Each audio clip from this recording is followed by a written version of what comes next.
This software has been created to help learner drivers and riders prepare for the hazard perception element of the driving theory test. Our aim is to provide an experience that closely mirrors the actual test, prepares you thoroughly to pass, and helps to prepare you for the real driving situations that occur after you have passed your driving test and start driving without an instructor. Our software closely mirrors the DVSA's in the way in which it works and the way it detects cheating. However, a few differences are worth knowing about. Our video clips are filmed using a high-quality, vibration-damped digital video camera, which we mount on the outside of specially adapted vehicles. It's our intention to train you not only for the test, but also to prepare you for a lifetime of safe driving. We consider this provides a more useful and realistic learning tool for you. Another way in which our hazard clips may differ from the DVSA clips is in the positioning of the invisible markers or scoring windows that determine your score when you click to acknowledge the presence of a developing hazard. We have retained the services of a highly experienced driving instructor trainer to assist us in placing the markers. However, the positioning of any marker is a matter of individual judgment. Note that it is as individual in our product as it is in the real test. Your only defence against this is to click more than once for each hazard each time the hazard develops. In this way you stand a much better chance of achieving the score you deserve. The hazards that you will see while using this product are almost all real-life situations, filmed on the open road without any attempt at staging them. However, many, if not all, of the DVSA's test videos are deliberately staged. You need to be aware of this because there are clearly some differences between the ways in which staged and real hazards develop. We would like to take this opportunity to wish you the best of luck with your test and hope that you enjoy many years of happy and accident-free motoring in the future. The hazard perception test is a way of determining a driver's ability to spot and respond to the events that are unfolding on the roads and pavements around them. Hazards should be identified before they become a reason to take emergency avoiding action. Inexperienced drivers tend to rely on their reactions, whereas experienced drivers neutralise hazards by spotting them and responding earlier. This means they do not get into a dangerous situation, leaving them no option but to brake hard or swerve suddenly. You will hear the term developing hazard. It's important to understand that a developing hazard is something that changes over time, usually in a predictable way. Neither we nor the DVSA expect drivers to be able to predict all of the hazards that occur on the road. Some, but very few events are unpredictable. The vast majority of hazards are very predictable, and you will be expected to look for evidence. Spot the early warning signs that something predictable is about to happen that might require you to react sooner rather than later. In real driving conditions, a well-trained driver continually assesses the situation around them. They evaluate where the biggest threat is coming from and drive in such a way that completely neutralises that threat or at least limits it. That might involve slowing down, covering the brake pedal, selecting a different gear, signalling, adopting a different line around a corner, waiting or, even under rare circumstances, accelerating out of trouble. The hazard perception test has been introduced because research shows that newly qualified and young drivers are involved in a disproportionately large percentage of accidents. Newly qualified drivers make up 10% of the total number of drivers, but they are involved in 29% of all collisions, according to DVSA statistics. One of the biggest differences between experienced and inexperienced drivers is their ability to spot hazards. By undertaking specific hazard training and by applying the lessons learnt while driving, inexperienced drivers can obtain the hazard perception skills of more experienced drivers. A developing hazard is a situation that is likely to require you to change speed or direction. Developing hazards change over time. An unthreatening situation can develop over a period of a few seconds into one that might eventually cause you to perform some action to avoid an accident. For example, slow down or change lane, etc. There are many differences between the test and the real world. For example, the film you will see in the test is shot from outside the car. You will never drive your car from this position. Most of the hazards you will see in the test are staged, and therefore the situations are sometimes rather artificial. In the real world, you will have to deal with reflections from the windscreen, rain, bright sunlight, roof pillars, and blind spots. In the test, the videos are usually only selected if none of these real-life driving problems reduces the film quality. Hazards are visible to the extreme left or right and behind your vehicle. Due to the limitations of video cameras, only a small angle is shown. In the real world, you will have not only to spot a hazard, but also react to it appropriately. In short, there are some serious differences between the test and the real world. However, the skills you need to develop to pass the test are exactly the same as you will use on the road. Learning how to spot and predict hazards as they develop is a skill that will certainly save you a lot of grief, help to keep your insurance costs down, and allow you to enjoy your driving by making it less stressful. The vast majority of our footage is real, not planned or staged, just filmed as it happens. This means that our practice material is very much based in the real world. This has the advantage that it not only prepares you to pass the test with confidence, but also prepares you for the real world. The test works as follows. At the start of the test, you will be given instructions and you will watch a short instruction video. You should use this time to settle yourself, relax, and mentally prepare yourself for the test.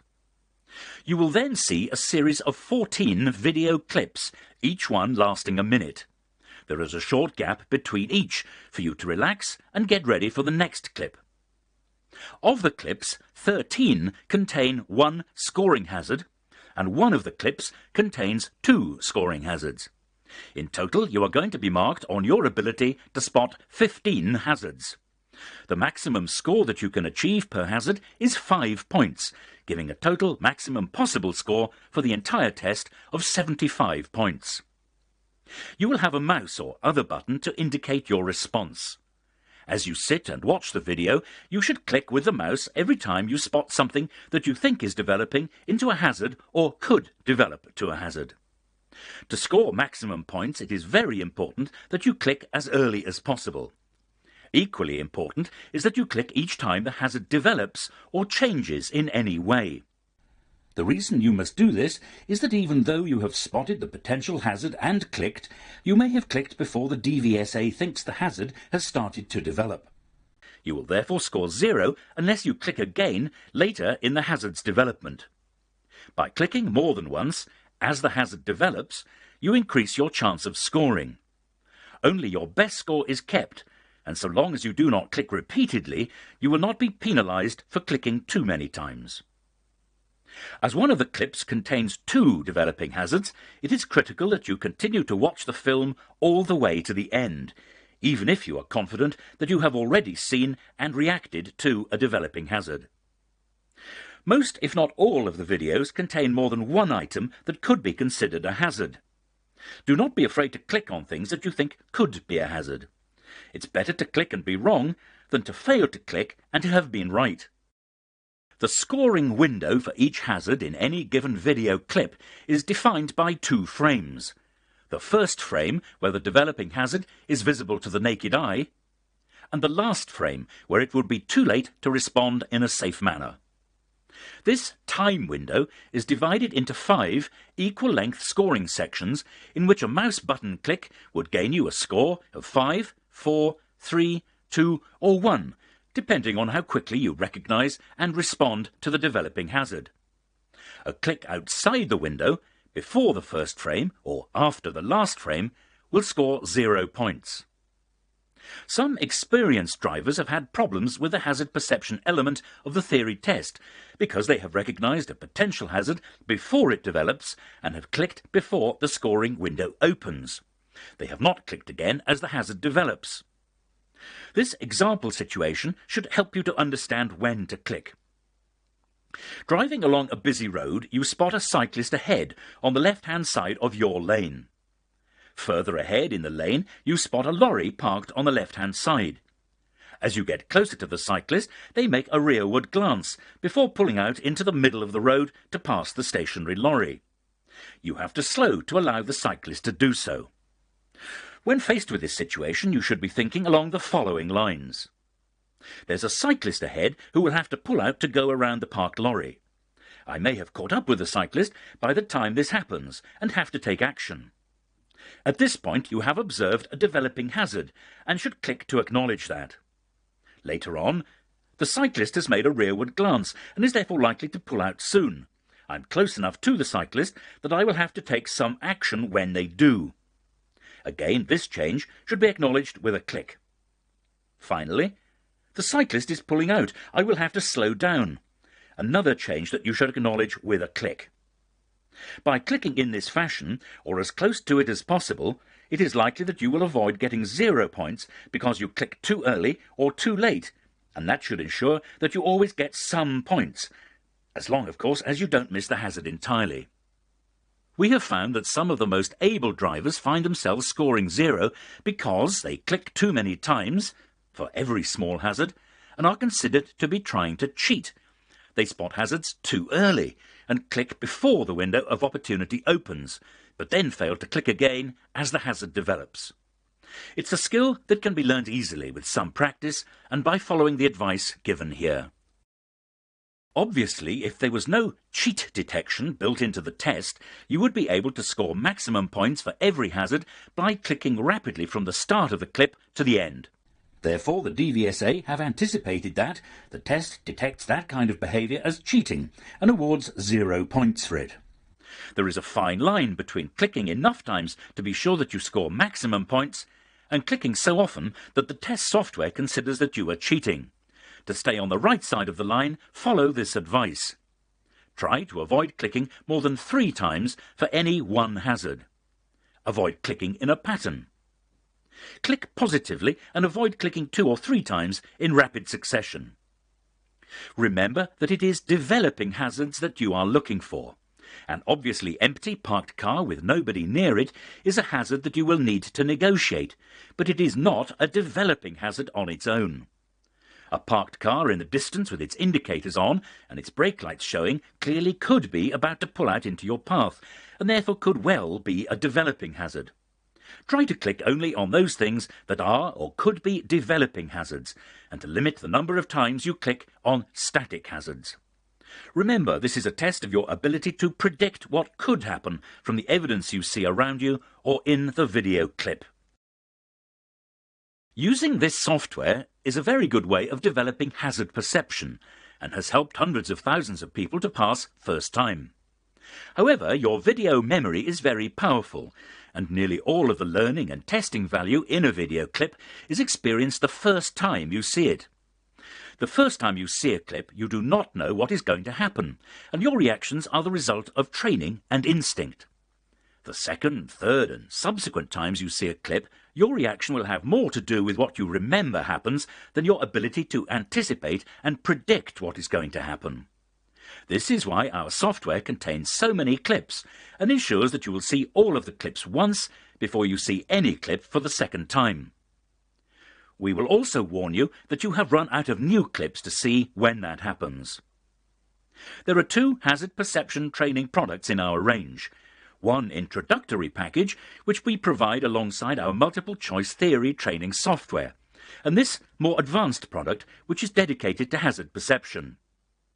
We recommend that you get both, as this will maximize the number of video clips you will benefit from and ensure you are completely prepared and confident of a first-time pass.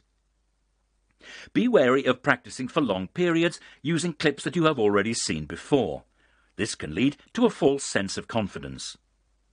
Aside from practicing with software, try to get as much real driving experience with your instructor or an experienced family member or a friend as you can.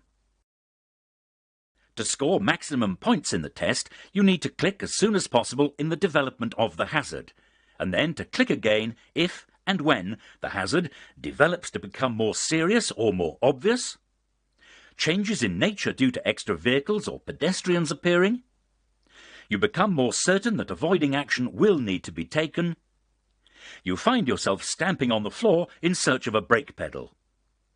You must keep concentrating all the way to the end of every clip. Remember that one of the clips will contain 2 scoring hazards. You must use all of your powers of judgment and anticipation to predict or spot when a hazard starts to develop. You must not cheat, try to cheat, or click in a way that might be misinterpreted as cheating.